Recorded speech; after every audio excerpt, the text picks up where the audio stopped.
close. Stephanie White and Carrington thought she was set. Here's Stewart. Wide open three is good. The MVP, Brianna Stewart. Got that one as well. It's a 3-point New York lead. Hayes has it. New York not fouling. Thomas back to Hayes. Thomas goes into the paint. They need a three. They won't get one off. That's it. For the first time in 21 years, the New York Liberty are headed to the WNBA Finals. This is Rafi Guzon, and you are tuned in to Nothing But That Sports Talk. Welcome to another episode of Nothing But That Sports Talk. I'm Rafi Guzon alongside Victoria Mercado. Welcome to the show. Thank you for having me. Yes, she's a forward basketball player, and she's also involved with Crunch Time, just like Ryan Walker. And she happens to be good friends and close acquaintance with Ryan Walker. Yeah, you're right. Definitely, for sure. Yeah. While we're on the subject, it's on to the WNBA Finals for the New York Liberty and the Las Vegas Aces coming up this Sunday. But before we get into that, let's talk about the whole breaking news that happened as we're going to have an expansion team, this time based in the Bay Area. You know that area, right? Where the Golden State Warriors play, 4-time NBA champions. Now they're about to add a WNBA team. It's all part of that whole expansion that's been kind of teased for the past few years by Commissioner Kathy Engelberg. So for somebody that's been following basketball for a while and actually played basketball, like, what do you thought about the Golden State Warriors actually bringing in a WNBA team in 2025? I think it's good exposure. I actually just got the notification like a few minutes ago as well, so I'm definitely up to par. But I think it's good exposure. I feel like having a good team such as the Golden State Warriors bring more light to the WNBA. Bring an expansion team into the area, so now the same fan base can share a women's team as well. I think it's really cool. I think more teams within the NBA should do the same. As far as marketing and stuff, that's what I was studying for grad school. They always talk about the discrepancies between male and women's female sports, but I feel like if we all just expanded it a little marketing wise, whether it's like the Knicks bringing a team, we got the Liberty, now you got Golden State bringing in a team. I know Portland used to have a team. I think it was called the Portland Fire. Yeah, the Portland Fire. Yeah, so if all these teams could kind of band together and just keep bringing in teams, I feel like it would create more opportunities for for players coming out of college to play, overseas players coming in trying to get in. And I think it would just make a bigger market for everybody. It would just look really nice.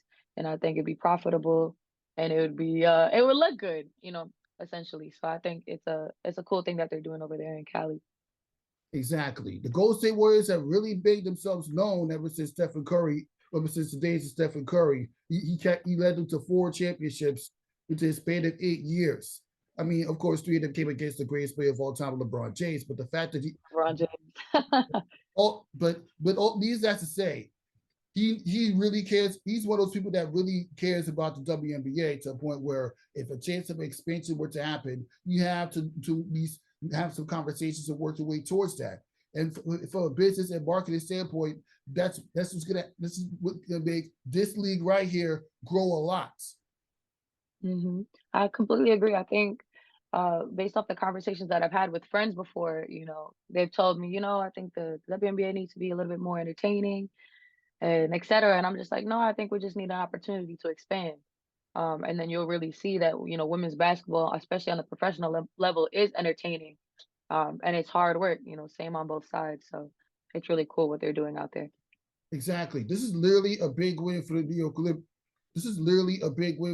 Liberty. And obviously, there's going to be more conversation about it as we get to the press conference that Kathy Engelberg's going to come on around like a little later today. And if you would like to join in listening to that and then jump back on to get your results, I'll really appreciate it. Love the Crunch Time t-shirt, by the way.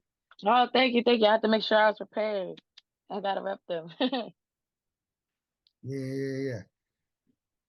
But on the next notes, before we get to everything else with the WNBA Finals preview, let's just talk a little bit about how you got into basketball from a player standpoint and a fan standpoint. Fan. It's crazy to say. I don't think I really watched basketball when I was way younger. Talking about elementary school, middle school. I think I got more into it maybe towards the end of middle school, high school, kind of around the time when Maya Moore was playing, when she was at UConn, and all those big names were playing in the league at the point. I think that's kind of where I gravitated more towards watching it and becoming a fan. I feel like all of my coaches growing up used to tell me, you can always be good playing, but IQ wise, you got to watch the game. Like you just have to watch the game, whether it's women's basketball, college basketball, men's basketball, whatever. Um, so I grew up out here in Long Island. I wasn't necessarily the most athletic, but I definitely always worked hard, whatever I did. So I made sure, whether it was running, track, playing basketball, trying softball, I always was just trying my best. And I remember one year in middle school, I had tried out for the middle school team. I was like, oh, I'm kind of tall. Let me try out. And I didn't make it. And I was really upset. So I kind of spent like every summer since that sixth grade summer just training. And I ended up making it in eighth grade. And I was a starter until about my junior year of college. And then, I had injuries and things like that. But I always, once I got attached to the game, I just couldn't let it go. And I continued my career now. I play overseas. I played my first season last year in Puerto Rico. This year I was dealing with a little bit of injuries back and forth. So I'm looking forward to going back over there in like within a month or so, a couple of months, and to put in some more work. Exactly. And if you keep it up, you probably gonna. I mean, well, obviously, if you had kept it up, you probably would be playing the WNBA right now. And we're gonna bounce up. We're gonna bounce off of that question. We're gonna bounce off this conversation for a bit. As I just got a notification on Twitter, which was posted by Women's Hoops, that Portland is expected to be a second expansion city for the WNBA. And you were just You talking about see? how they used to be, and you were just talking about how they used to have Portland used to have a team called the Portland Fire, and then I'm reading on Twitter a tweet from Women's Hoops that there will be a team going to Portland. We don't know what they're going to be called, but it's good that Portland's getting WNBA basketball again for the first time in over a quarter century. That's my hypothesis. I'm glad I'm right. That's pretty cool. Yeah. All right. But to get back to your conversation, like a little bit further, what are some of your greatest moments you've had during your basketball career? Well, I mean, by the time you did make it to a team after eighth grade. Ooh, um, let me see. I feel like mine are a little bit different than most people. Most people would say like, "Oh, winning a chip." Like I've won championships, I've won things like that. I wouldn't necessarily think that was my greatest moment or my favorite moment. I remember I had a game when I played at NYC for my undergrad, and during that time I was injury ridden. I was just going back and forth. I was having uh, I wasn't really playing a lot. I was having trouble with plays. So back and forth. But I always made sure to show up for my teammates, whether it was in practice or on the bench. Make sure my teammates know that I was there. And there was one game where I got thrown in against UDC, and we were beating them by like 20. So no one's really cheering. We're just like, all right, we're beating them. And I had made a tough layup, and my whole bench, including my coaching staff, like got up and started screaming. And they were so excited, and even the announcer for the game, he was just like, "Oh my gosh, she cleared the bench, this and that," and everybody's so excited. And I think to this day, that was one of my favorite moments, of basketball. Even just I was just watching it this morning at work. I was making a little highlight reel for my agent, but that was like my top moment because there were times where I was just like, why am I playing? I'm not playing a lot. Why am I still here? Why am I still pursuing, whatever it is that I'm pursuing? And that moment kind of just solidified it. It's because I love the game. It's not because I have to play. And it's not because people are forcing me to. It's because this is what I want to do. And that's just the adversity that I face. So I think that was one of my favorite moments. And my second favorite moment was getting drafted to play in Puerto Rico. After college, I didn't think I was gonna I wanted to keep playing, but with my resume, I didn't know if I was gonna have the opportunity to. And I had gotten drafted after a year of just hard work. I was in the gym every day. I was being annoying, hitting up teams over there, talking to people, just trying to get my name down there. And it meant that much more because my background, my ethnicity, I'm Puerto Rican and Cuban. So, for me to be able to play my first contract in an island where I have a bunch of cousins, I got a bunch of family members, And being able to say like, hey, I played here, like I touched ground, I got to represent my island a little bit. I think that meant the world to me. So those are like my two favorite moments within my career. And getting back to the one moment you talk about making a layup under the type of condition that you were making that layup in, like, I mean, what player wouldn't get excited of a making a play that would get fans kind of like more engaged into the games when it's in the time where you were winning championships a lot during your playing days? I mean, why don't you let people know what high school you went to and then what college you went to? So I went to Southside High School in Rockville Center here in Long Island. Then I went to Nassau Community College. I actually did very well at Nassau. I was averaging about 20 and 14 my freshman year, and then my sophomore year about 14 and 11, and like 3 and 2, like whatever. Just so I did fairly well there. I went to NYT. That was 2018 to 2020. Then COVID hit. And then I went to grad school at Post University, and I was going to play, but that was around the time during like the vaccines and things, and I decided LIU to stay Post? home and do. Huh? You said Post University, LIU Post? No, Post in Connecticut. They're in the Oh, CACC. okay. Yeah, at that time, Post had become like LIU, and they combined with Brooklyn, so they're just Division 1. So they became a whole different school completely. So Post is the Post Eagles and the CACC. And was doing preseason on Zoom because we couldn't go on the campus. And I was just like, you know what? I'm just gonna do grad school online. I'm not even gonna go. And then I was just training, and then I went overseas. That's just kind of what I wanted to do. But I still had 2 years to use in school. I could have. I didn't want to.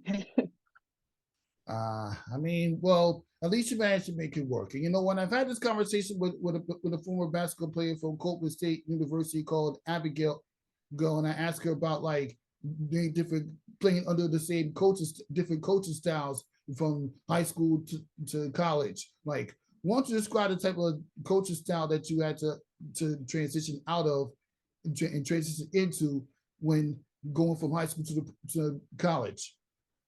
So I was lucky enough actually to have a phenomenal high school coach. She played at Malloy College, Caitlin Dunn.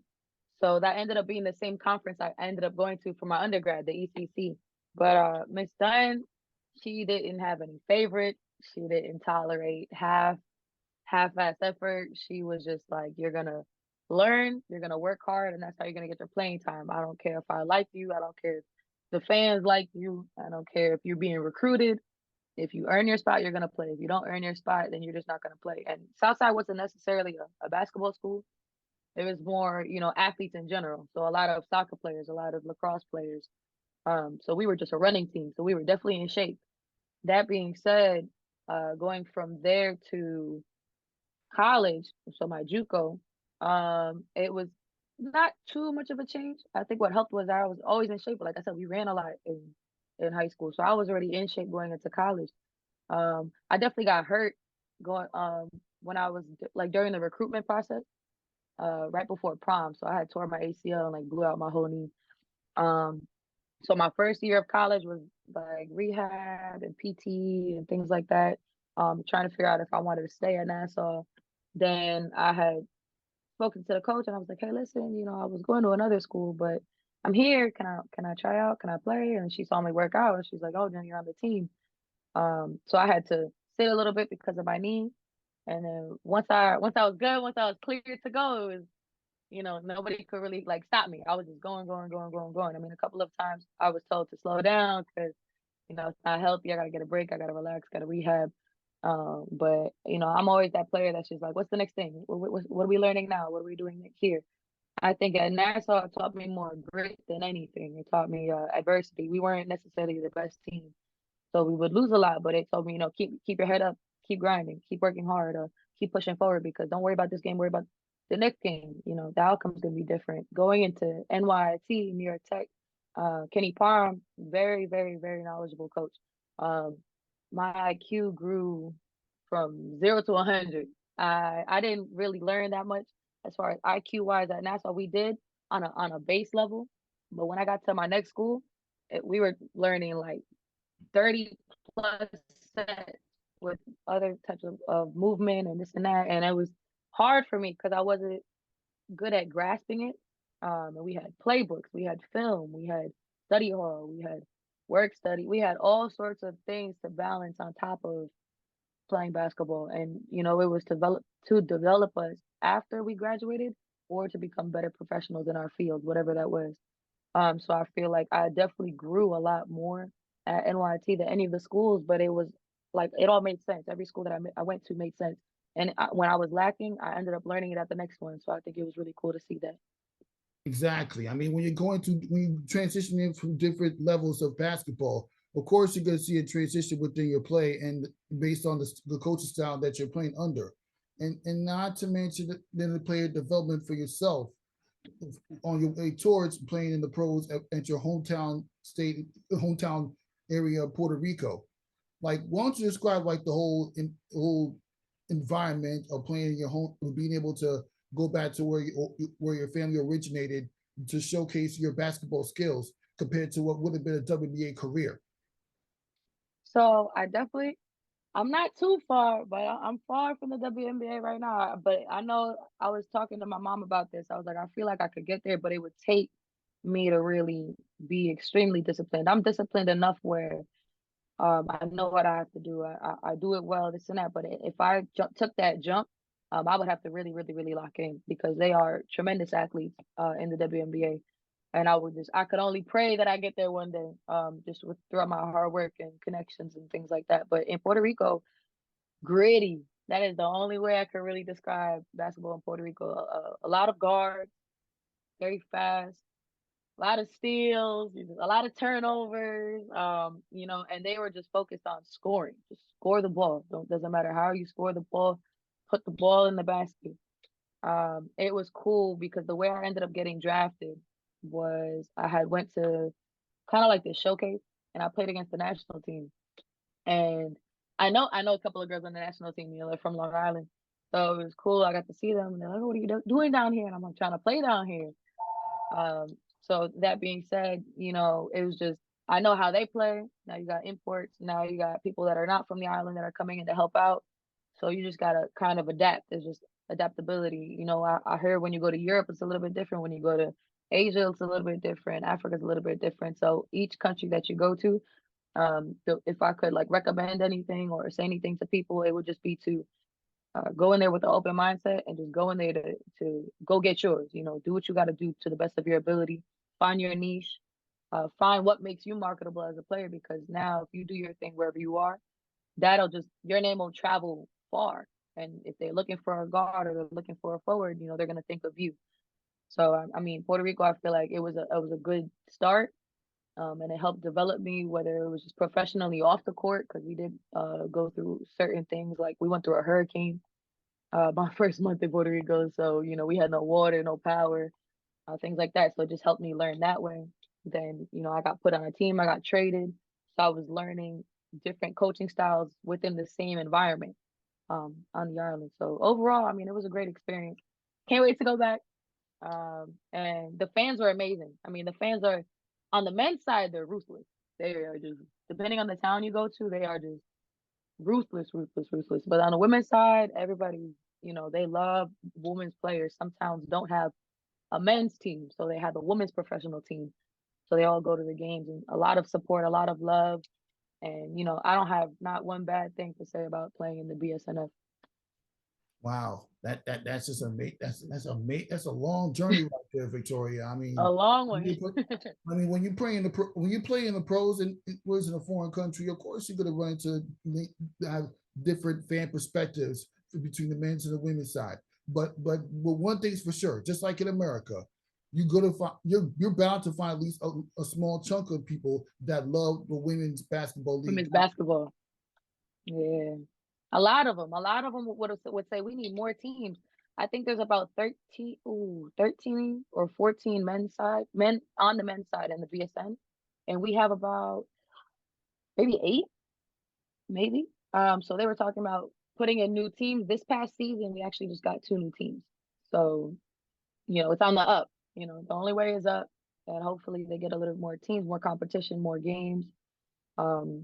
And everything, merch was doing really well this year and all aspects of the game looked really, really good as far as, video, being able to watch it broadcasted over here, everything looked like it took a step forward in the right direction from last season. So I look forward to seeing where basketball goes in Puerto Rico and where it continues to go. Yeah. Why don't you talk a little bit about the type of WNBA players that actually, current or former players that actually played in Puerto Rico during your time, and what did you learn from watching them play? So I don't know too many. I know a lot of NBA or ex-NBA on the men's side, but I did have a teammate who was in the league for a little bit. Her name was Asia Taylor, and I believe she went to Louisville. Um, when I mean she was one of the most genuine people I have ever met. Um, she she embodied, what it is to be a women's basketball player. If I was in the gym coming in to go shoot, she was already there, getting up shots. Before a game, she was already there, locked in. She was very motivating. She was uplifting. Not once did she talk down to anybody. And her being, a little bit older than myself, she's probably about like 6 years older than myself, 7 years older than me. She was very, informative and very receptive, and she made me want to learn more. I would ask her 1,000 questions, and I'm glad that I didn't annoy her, because I told her, I was like, you know what, I do consider you a positive influence on me and my game. And she was the one that told me, I was like, hey, listen, Age, like I'm good at a little bit of everything, but how can I get like you? Like, how can I become more marketable as a player? And she's like, well, Vic, you got to find that one thing that everybody's gonna know you for.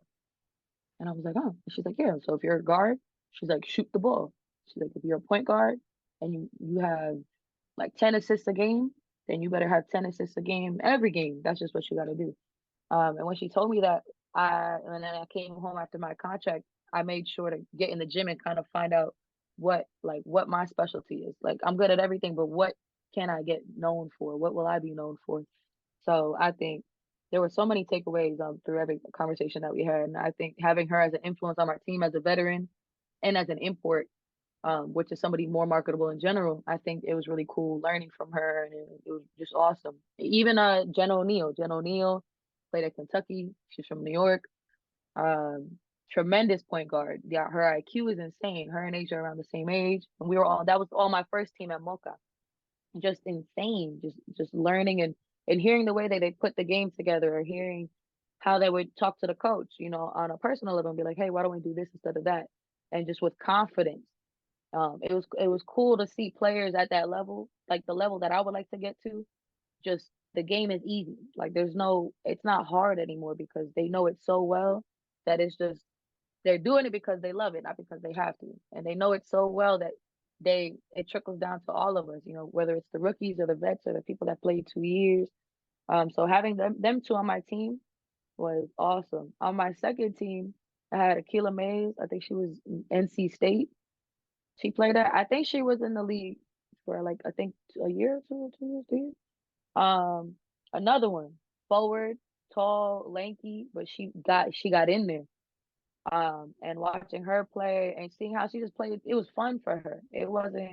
I didn't really see a day where she was just over it. And the second team that I was on, we weren't necessarily doing the best, and she was just playing it and doing her thing, and she was getting buckets and getting rebounds and assisting and doing what she had to do. And the morale of the team was really good, because she was always in a good headspace, always uplifting. So it was cool. It's cool to see that. Yep, it's cool to see indeed. And yeah, of course, you got to learn a lot from a WNBA player you run into or team up with when playing overseas. And obviously throughout the fall, winter, spring, there's always going to be at least a couple WNBA players who's playing overseas just to continue working on the game. So by the time the pros come around, they're already in tip-top shape. And obviously, Yep. you're playing there around being under contract. What you're about to play with and compete against some of the top WNBA players. I mean, like, what are your overall thoughts on the idea of WNBA players playing international leagues in between seasons? I love it. I I love it. I love overseas basketball. I mean, I've only played one year overseas, but in college we went to go play in Spain for a little bit, so we got to see the atmosphere. When I was younger, I played in the United World Games for the U.S., which was in Austria. So I got to like dip my toes in a little bit, and I love overseas. I think the IQ is outstanding. It's tremendous to see how much they pick up, and like while they're young, and then the talent grows, and you just see them become machines. So I think having those overseas athletes, just as athletic as they are, smart as they are, and as just witty on the court, and having our WNBA players go and play over there, I think it would benefit us a lot. You know, sometimes we get so stagnant. We're so used to playing the same people over and over again. We're so used to being in the same system all over and over again in the same season that we don't really get to see basketball in another light. Now, when you get thrown into another country, it's not the same. You don't necessarily have the same perks. Your name may not carry as much weight. So you're really just playing to play and get better. And if you don't do your part, it's a little bit cutthroat. You know, you get sent home. So I think as a WNBA player where you should be at a certain standard, I think it would really benefit everybody just going overseas and just at least one time or two times just to see a little bit, you know, what's your competition and just kind of know, just to remember like it's still a job. As much as you're having fun and enjoying yourself, it's still a job. You got to perform. You got to play to the best of your ability. We're human. Sometimes things happen, but I think, you know, getting that experience, I think it would benefit them a lot, and they'll probably enjoy it too. I mean, what's not fun getting out of the country for a little bit, you know, and dipping your toes in somebody else's culture. So it's pretty awesome. Exactly. Playing ball overseas will teach you how to become a better basketball player. So by the time you come back to America, you're going to pull off a lot of mind-boggling plays, especially, well, obviously for somebody that's involved with overseas, you obviously known about all the summer basketball circuits that happen with from Gersh Parks to Dykeman. I was here this year. Yeah, I was I've seen playing. videos and I've seen videos of, and well, as you transition a little bit now we got a sense of you playing overseas in the pro level. Like, why don't you talk a little bit about your overall experience playing at summer basketball parks like Dykeman and many other parks. I mean, Uptown Challenge and several other Yeah. across New York City, and how did it help you become a better baller? Oh man, I love New York summer basketball. If I mean, granted, I didn't play this year. Like, I didn't play a contract yet this year. I ended earlier this year. But if I had a contract for the summer overseas, I would have been so heartbroken. I love whether I'm playing or my friends are playing or going to watch, going to keep the stats, just the intensity of New York basketball, the basketball scene in general is one thing to experience. But now you got summer basketball, you got players coming in from other states. You got players being flown in from other states. The island, you got players coming in from Europe, and just you're just watching basketball like the nitty gritty. They're not calling anything. There's not flopping. People are getting, you know, you're getting hit. You gotta really play. And the New York fan base is brutal. You know, if you're bad, if you're garbage, you know what I'm saying? You're not coming back next year to play Gersh. You're not coming back next year to play in Dykeman or Tri-State. And I think just it's expanded so much, especially women's basketball. Women's basketball now, you know, now we got teams in Gersh Park. We got teams in Isaiah Whitehead. We got teams in out in the Bronx and Watson. So it's so cool to see that just it doesn't matter where you're from. We don't care what your name is, what school you went to. If you're a bucket, you're a bucket, and we're gonna figure it out at 6 p.m. tonight type thing. You know, like Friday Night Lights, Thursday Night Lights. So I think me playing, I like I said, I've always been like a hustler, a hard worker. I obviously as I kept progressing and practicing, I got a lot better, way better, way better now than I was in college. And this was my most recent season playing overseas. I played at Watson. I played at Dykeman. I played a couple of games in Isaiah. I wish Crunch Time had a women's. We used to have a women's thing, and it was a lot of fun. But it's just gritty. It's just you gotta play. You're not bringing Long Island basketball out there. You know, we got shooters out here, and they'll probably drop you. You might touch earth out there in the city. You know, playing defense. So you got to make sure you're on your toes 1,000% because you don't always know who's watching you. And, you know, I picked up a trainer who watched me play at Dykeman. He was like, "Where do you play at?" And I was like, "Oh, I'm just in between right now contracts," and just asked to start working with me. So it's like things like that, you know. Same thing as college basketball with AAU opportunity. Even meeting people and becoming friends with the right people, you never know where it's gonna get you. You got people that play out here that meet the right people and go play in Venice Beach in California. So it's like, you know, summer basketball, whatever city you're in, whatever major city you're in, you know, take advantage of it because you never know who you meet. And I ended up playing against a couple of girls that actually currently play overseas in the city. I'm just like, wow, they are machines. Like that's where I have to get to. So it was just I love New York City. I'm gonna keep saying that. I love New York City summer basketball. I play it till I can't walk anymore. So like if my shot is crazy, I'll just pass the ball. But I'm gonna keep playing until I can't. And I think it's something that everybody should take a part of. If you have the opportunity to, man or woman, you should get yourself on a team in the summer and go play some basketball for sure. Exactly. Or you should try out for some summer basketball. It's never too late. There's no limits. But what I can tell you Nope. is, I mean, and it comes from a guy who actually covered a couple of summer basketball games ever since 2019. I mean, even if all I'm doing is just recording recording the entire game and interviewing the players after every game, like I would if I was working for ESPN Sports Center. I never know who's watching me do what I do as far as Yeah. being players like you and watching players like you ball out on the summer basketball circuit. No, As that's a matter true. of fact, Like I said, you my, never know. my most recent time indictment back in 2019 was the reason Ryan Walker knew about me. He'll tell you the whole Really? story himself. Yeah. I didn't know it's him, but he knows it's me. He'll tell you the whole story. But besides, Wavy. he'll tell you the whole Yeah, story. man. But besides the point, there were some entertaining basketball players out there that you've seen in the NBA, but you don't see in the NBA. Like Yeah, seriously, yeah, the whole yeah. time I'm observing summer basketball, I've watched people like Nikki Avery. I've seen Hannah O'Flynn, who I seen Hannah O'Flynn. I've seen Nia Rose, her sister. Oh, Naya, yeah. I was playing with Naya on the Westchester Hoopers for a little bit. Yeah. Nia, this lady named M. This lady named M.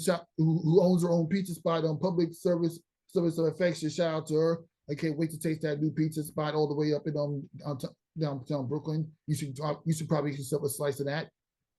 You talking about Emmy? Is that Yeah, her? The tall lady. I She has know her own her. pizza Yeah, spot. she played She in has her own pizza Mexico. spot all the Yeah. way up in Public Service of Affections or Public That's Affairs. tough. I didn't even know that. I was just playing with her at the 100th day of Sunday Wash Club in Brooklyn. I was playing with her out there. Yeah. Oh yeah. We're gonna get to. Oh yeah. We're gonna get to that later. We're gonna get to that. We're gonna get to that. But besides the points, summer basketball grows not just with those organized games for the league in particular, but also with New York versus New York. And I've had conversations with a lot of people that knows a little thing or two about New York versus New York, and been watching since at its beginning.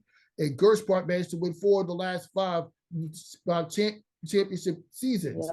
Won 4 of the last 5 seasons. Well, when you don't count the 2 years where it didn't happen because of COVID. But besides the point, Gersh Park has been dominant. Now, I want to ask you, like, if you knew a little thing about New York versus New York, like, what do you mind seeing the Nike basketball events as it develops from 17 to 2023? The talent, just the exposure. You got some players that if they didn't have that exposure, you might have, like you said, with the people in the league, you might have not known who they were. And now you come down, and I don't say it like this, but New York versus New York, everybody say like it's clout. You go there, you're there, you could play, you got game, somebody, you are somebody. And just anybody who's on that court, it doesn't matter who it is gonna get some and is gonna get theirs. And I think what Nike's been doing with that is an outstanding job. I think it's really cool. All the major summer leagues are sponsored by Nike. Whether like our Dykeman, Jordan, but you got like Watson, Gersh, Nike, Tri-State, Nike, and you see that dunk, that New York versus New York dunk shoe that came out like 2 years ago, 3 years ago, and had all the summer circuits on the bottom of the shoe, the name. So I think just in New York, and I went to one of the games. So I actually went to one of the games that Gersh won this year. It was packed. You talk about the day when Dykeman barely lost, and then later on the day, Gersh Park. Yep. Gersh Park literally You couldn't lost, move. You couldn't park in the area.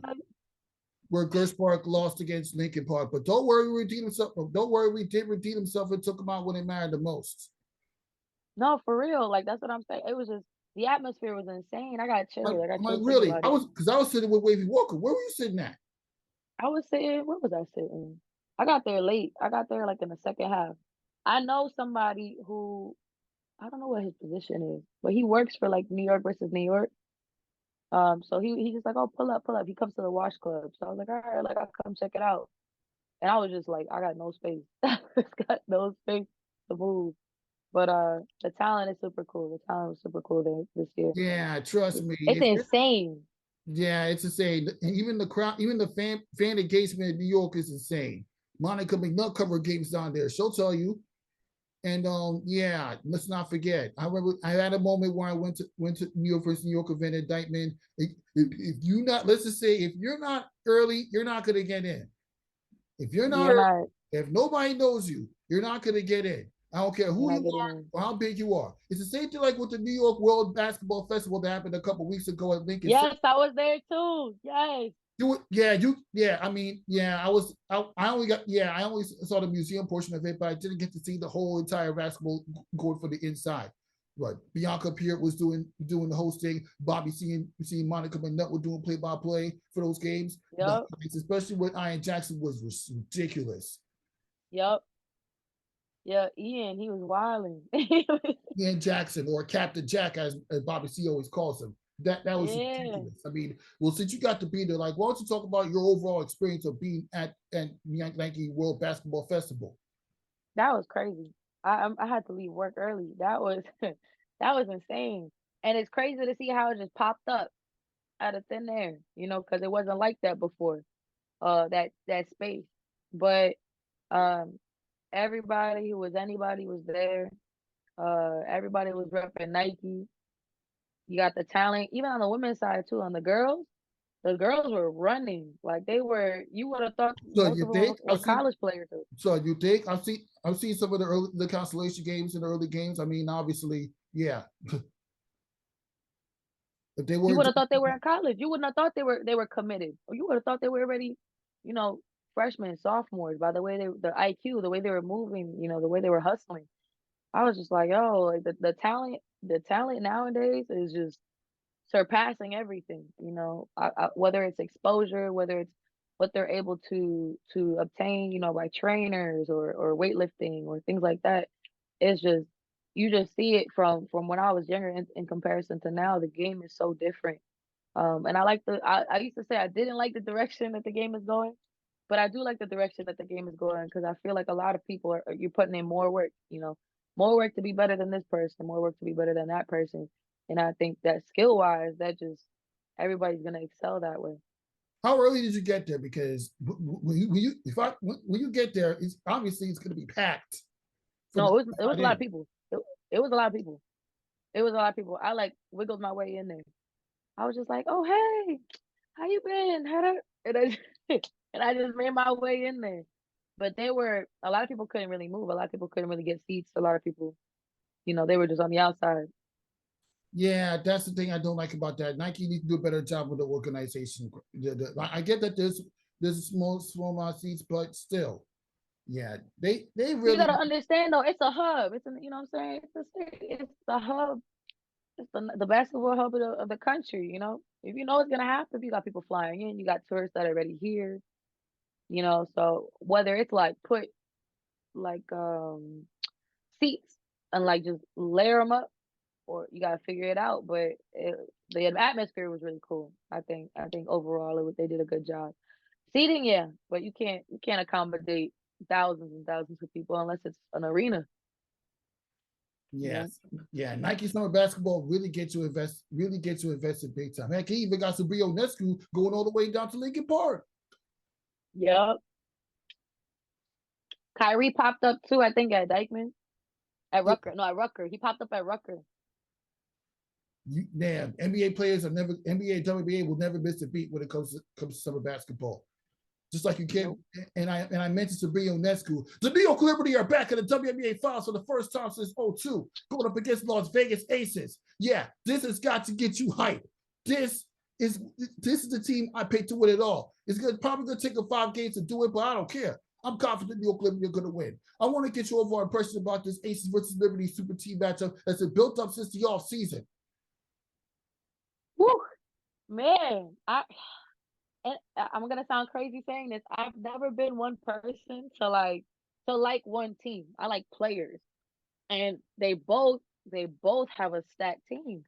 It's crazy because my favorite player actually, my favorite player is Arike Ogunbowale. I My don't know how to favorite say her too. last name. That's my favorite. It's Enrique Gubo. Yo, she is nasty. You Yes, think? she is nasty. So I was like, man, she's not in the finals. So I like players, I like watching all these players and they're just nuts. But New York, so it's basically East Coast versus West Coast, basically. So we gotta bring this home. We gotta bring this chip home. The Knicks can't do it, so we gotta do it. But I look forward to seeing them play. I got to see them play once this year, the Liberty, and I'm like, yup, this gonna be the one. This gonna be the one to do it, to take it home. Cause I need to see that. I need to be at that parade when it happens in the city. Asia Wilson's averaging about 15.6 points per game against the New York Liberty this season. Now, she's had a couple of Hmm 20-point games against them this game in recent games, but the Liberty have won 3 of the last 4 meetings when you count the Commission's Cup victory. And the way that Breanna Stewart's been playing inside and outs and on the low post defensively, this is what you need in order to win a championship. She's this girl's gonna help us get a championship. So Brio Descu, when she's locked and loaded, she's gonna help you win a championship. Jocko Jones, she's getting the key rebounds on the inside, scoring on the low post. She's gonna get you championships. Courtney Velsu with a passing offense, she's gonna get you a championship. Yeah, So with all these things we coming got a together we in got a the ball in solid Brooklyn, what do you inside think? and an outside game. Yeah, We got a. You said what? I'm sorry. yeah. With all these things coming together in the ball in Brooklyn, that's a championship team right there, or at least a runner-up. I said at the beginning of the season when they picked up Jocko Jones that they were that this would be the year they reached the finals, and they finally made that happen. Although they did lose again to the Connecticut Sun, they bounced back and won both games on the road. That when they went up there, so when they went up to Connecticut, so yeah.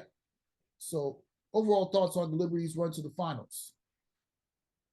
I think they have a good shot. I think overall, well, you got to think they picked up a few. Jonquel Jones, Brianna Stewart, uh, Courtney Vandersloot, sign again. I mean, our bigs are doing what they're doing what they're supposed to be doing. And Jonquel Jones is a monster. I mean, I was watching her on the Suns, and I was just like, we need that. We need her on the Liberty.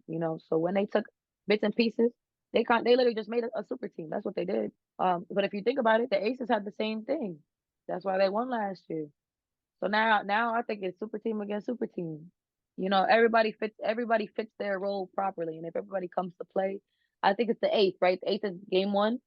They won this You Sunday know, at they 3 p.m. yep, if they all come to play and do what they got to do, I think it's going to be a really good game. And I think if I remember correctly, I think I don't know what record they're breaking or making history. I don't know Becky Hammond and the coach Sandy, the assistant coach. I can't think of her name. Rondello. Yes, apparently they're supposed to be making history, going into the Yeah, finals. they're going to be like the first head coaches, the coaches to be coaching against each other or something like that. Yeah, so I'm looking forward to it. I'm looking forward to it. Becky Hammond was on the New York Liberty the last time they were in the finals and got swept by the Los Angeles Sparks. Now she's Yep, coaching the Aces. Sonny Bardello was playing for the Miami Soul at the time. That same year, the Liberty made it to the finals. yep. Miami Soul no longer exists, but right now, it's I more than think they would benefit from a team down there. They need a team down there in Miami, in that area. yeah. But for now, let's just happy that we're getting expansion teams, and let's just let's just be happy about the fact that we're getting expansion teams in Golden State, in Bay Area, and possibly Portland. At least that's what I'm seeing on Twitter.